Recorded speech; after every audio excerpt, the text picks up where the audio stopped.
Je vous remercie. Donc, moi, l'équipe de campagne a su travailler sur un programme bien élaboré, assez lourd certes, mais bien élaboré, qui consiste à allier les animations politiques classiques, les meetings, les marches, les caravanes, à de la proximité. Et la pertinence de ça, c'est que l'environnement dans lequel nous évoluons demande aussi des démarches d'explication au niveau des citoyens que nous pensons être assez déterminants dans le choix du futur maire de Kolda. Donc, à mi-parcours, je tire un bilan qui est positif, mais avec quelques incohérences ou quelques lacunes. Donc, ce que je considère comme positif, c'est la forte adhésion des populations à ce que nous sommes en train de faire. Je ne parle même pas de l'équipe politique ou des militants que nous avons, mais partout où nous passons à Kolda, les populations sortent et elles sont assez curieuses de nous voir et en même temps elles sont enthousiastes à venir exprimer leur soutien. C'est pourquoi lors du meeting d'ouverture, la mobilisation a dépassé nos attentes, de la même manière que les caravanes que nous avons faites dans la zone de Sikilo, dans l'une des parties de Sikilo, dans l'une des parties du quartier Bourna, Sinthian Tunturu, Sinthian Idrissa, et hier nuit à Sarekemo, où nous étions en proximité jusqu'à 2h30. Donc je vois qu'il y a une forte mobilisation des populations autour de ce que nous faisons. Maintenant, il faut certainement aussi que nous, à l'interne, on puisse réarticuler parce qu'il ne faut pas faire, en fait, dans le contexte dans lequel nous sommes, nous ne pouvons pas faire attendre des populations jusqu'à tard dans la nuit dans le contexte dans lequel nous sommes et surtout compte tenu des contraintes liées à Kolda sur les questions d'absence d'électrification publique ou même d'absence d'électrification dans les ménages, sur les questions de voirie qui sont terribles, surtout dans les quartiers nouveaux de Kolda qu'on appelle ici les quartiers périphériques. Et donc je me dis qu'il est temps qu'on puisse réarticuler et qu'on puisse aller tôt pour finir tôt, en plein jour, parce que à la limite, nous sommes à Kolda, une capitale régionale, mais nous sommes comme dans les anciens villages de chez nous où la vie s'arrête dès la tombée de la nuit. Et c'est triste pour Kolda, c'est triste pour les populations qui sont là et qui au quotidien vivent ces calvaires-là. Mon programme, comme nous l'avons conçu, s'articule sur 3 axes principaux, mais qui découlent justement de l'analyse que nous avons faite de Kolda, qui est une région qu'on appelle la région du paradoxe. Et Kolda est le syncrétisme de tout ce paradoxe-là. Pourquoi? C'est que nous avons beaucoup de potentiel humain sur les ressources naturelles et environnementales et sur l'environnement dans lequel nous vivons, qui est propice à des échanges internationaux.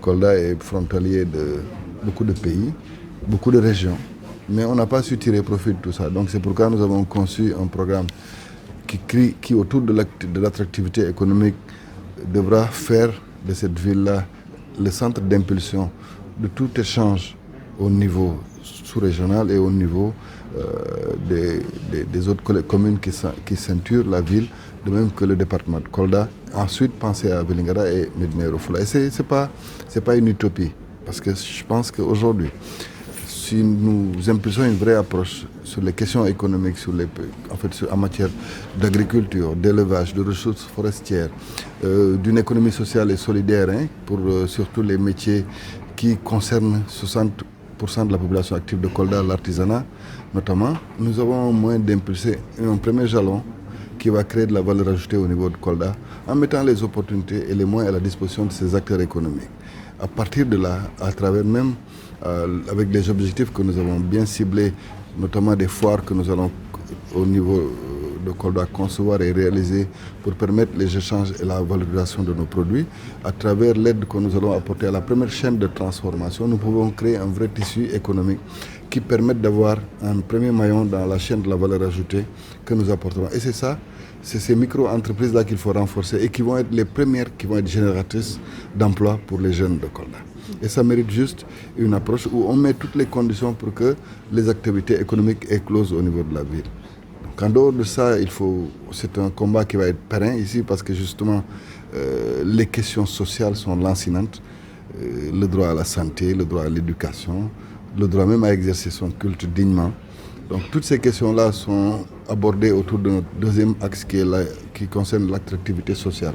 Le challenge, c'est que justement, À terme même, nous on pensait mettre, même pas à terme, dès le début, si Dieu nous donne la victoire, nous pensons même mettre en place un guichet unique qui puisse centraliser les questions sociales des couches vulnérables de Kolda pour qu'on puisse accompagner les populations qui sont en situation justement de difficulté dans leur ménage.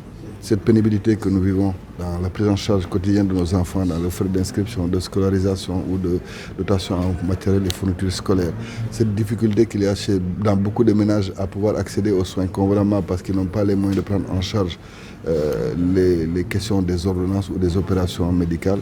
Tout ça doit pouvoir être constitué autour d'un axe où on présentera un paquet social, un filet social qui permet d'atténuer ces contraintes-là. Mais en même temps, en matière d'éducation, parce que c'est ça le vrai challenge, nous devons impulser une dynamique qui permette demain d'avoir une vraie relève à Kolda. Ça suppose que nous ayons l'accompagnement qu'il faut au niveau de nos élèves et de nos étudiants, qu'ils puissent, au niveau déjà du cycle secondaire, du lycée et du primaire, bénéficier de l'accompagnement qu'il faut. Ça nécessite parfois qu'on regarde surtout sur les séries scientifiques, comment on peut créer un système de prise en charge pour tout ce qui est cours de renforcement et comment impulser une approche de tutorat avec d'autres fils de Kolda qui sont assez valeureux et qui ont aussi pu réussir dans leur carrière, qui seront là, qui vont être soumis à Kolda comme modèle, comme référence, mais en même temps qui pourront accompagner nos jeunes parce qu'il y en a beaucoup qui ont les aptitudes qu'il faut pour être de grands scientifiques ou demain de grands managers. Donc on impulsera une approche qui permettra ça. Et à ce moment-là, je pense que l'idéal, c'est de ne même plus en faire une action qui concernera une collectivité territoriale comme la mairie, mais c'est de pouvoir lancer un mouvement, une association des fils de Kolda qui sont éparpillés dans le monde. Il y en a qui sont dans la diaspora, il y en a qui sont dans les autres régions du Sénégal, mais chacun peut être membre de cette association et apporter sa contribution dans la prise en charge de nos jeunes, dans la prise en charge des questions aussi sociales, environnementales, etc. Et c'est fondamental. Pourquoi nous le pensons? C'est qu'il y a beaucoup de personnes qui ont envie d'aider, mais qui ne savent pas par quels moyens elles vont passer pour pouvoir aider les populations. Donc impulser une approche qui permette que les fils de Kolda, parce que nous souffrons de ça aussi, de cette division, parce que chacun veut se valoriser et être dans son coin, mais si on crée une association qui est vraiment neutre, et qui dilue toutes les différences sociopolitiques, nous pouvons avoir un cadre qui recevra tous les fils de Kolda, qui sont au Sénégal et qui sont dans la diaspora et qui veulent chacun apporter quelque chose. J'en connais qui se battent pour amener du matériel médical, il y en a qui font tout pour construire des salles de classe, etc. Mais si on organisait mieux, l'approche allait être plus pertinente. Et je pense que ça peut être utile dans la prise en charge de nos élèves et de nos étudiants. Donc ça, c'est des questions de paquet social, je vous en ai parlé.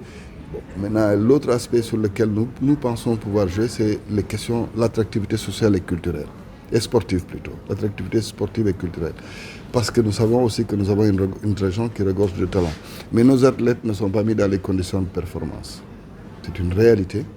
Et finalement, nous avons une logique de survie quand nous sommes en compétition ou même quand nous sommes à notre échelle ici locale, quand nous sommes aussi dans des phases de préparation. Donc il faut une approche institutionnalisée de la prise en charge du sport de Kolda avec de vrais investissements sur les infrastructures sportives.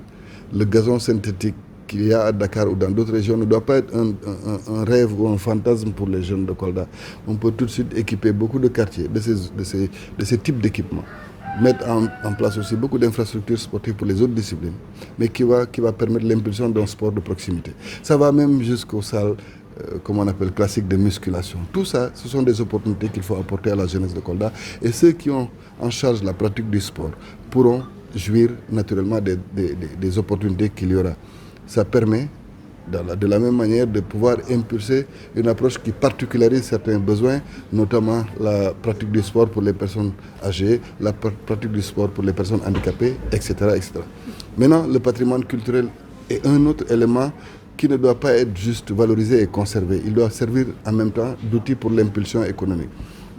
Je donne un exemple, c'est que tout le patrimoine culturel que nous avons ici à Kolda, qui concerne Mama Dimbatulo, qui concerne le Kumu, le Kumpo, le Kankouran, le Fambondi, le Mondé, ceux qui savent ce que ça veut dire, et beaucoup d'autres pratiques, peuvent être aujourd'hui valorisés, explicités dans un cadre de musée qui, avec une bibliothèque audiovisuelle, permet de retracer notre histoire culturelle et permet en même temps de fixer nos héros dans la mémoire collective. Je pense que beaucoup de fils de Kolda ne peuvent pas distinguer qui est Alpha Molo et Moussa Molo Baldé. Lequel des deux est l'aîné de l'autre ou le père, etc. Parce que simplement, nous n'avons pas fait l'effort de pouvoir conserver notre patrimoine culturel. J'ai donné un seul exemple, je pouvais en donner d'autres.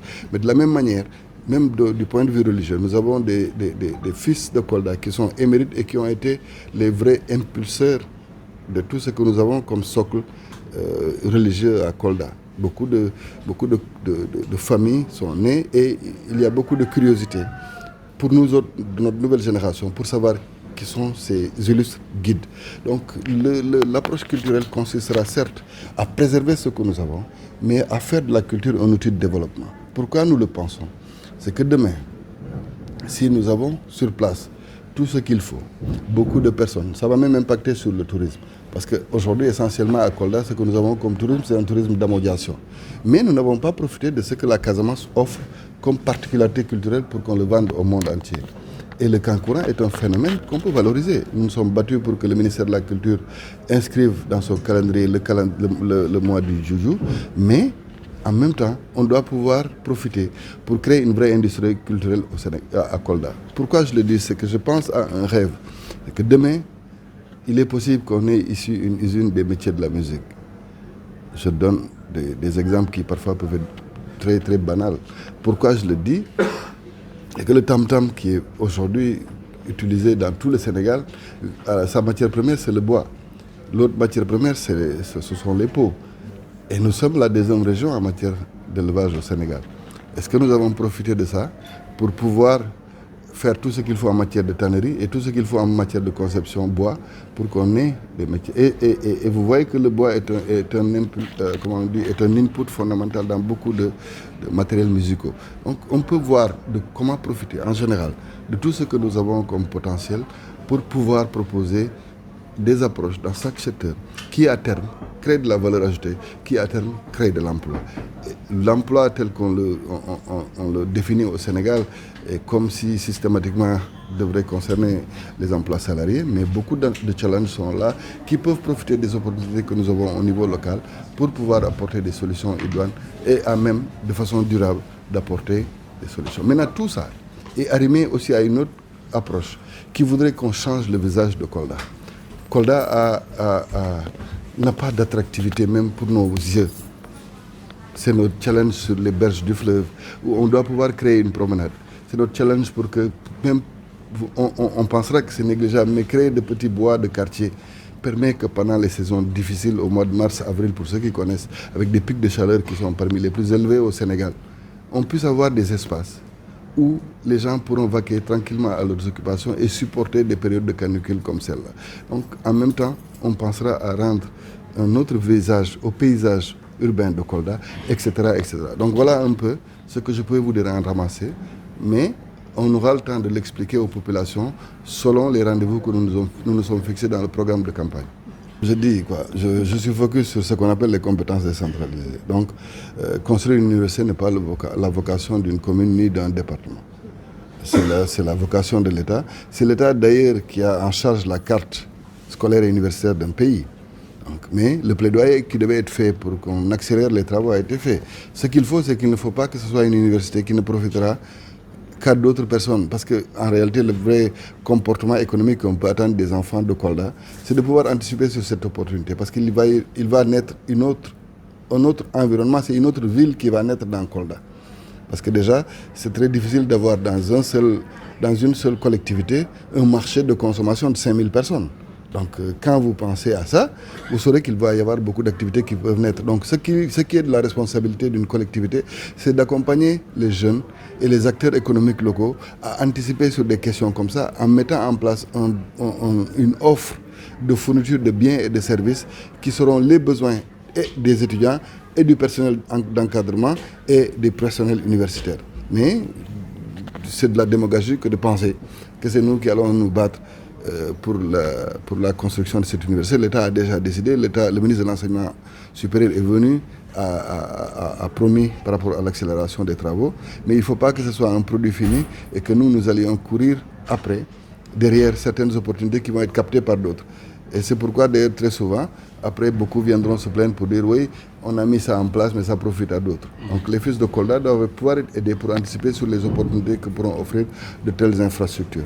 De la même manière que l'Agropole Sud, qui va être lancé par l'État du Sénégal, doit aussi, il faut qu'on ait une approche d'anticipation sur ça, pour que tous les fils de Kolda qui peuvent être intéressés par ces secteurs d'activité puissent être amenés à mieux concourir demain par rapport à d'autres fils du Sénégal, parce que ce ne sera pas une affaire exclusive de Kolda ou de la Casamance, puisque notre pays est indivisible.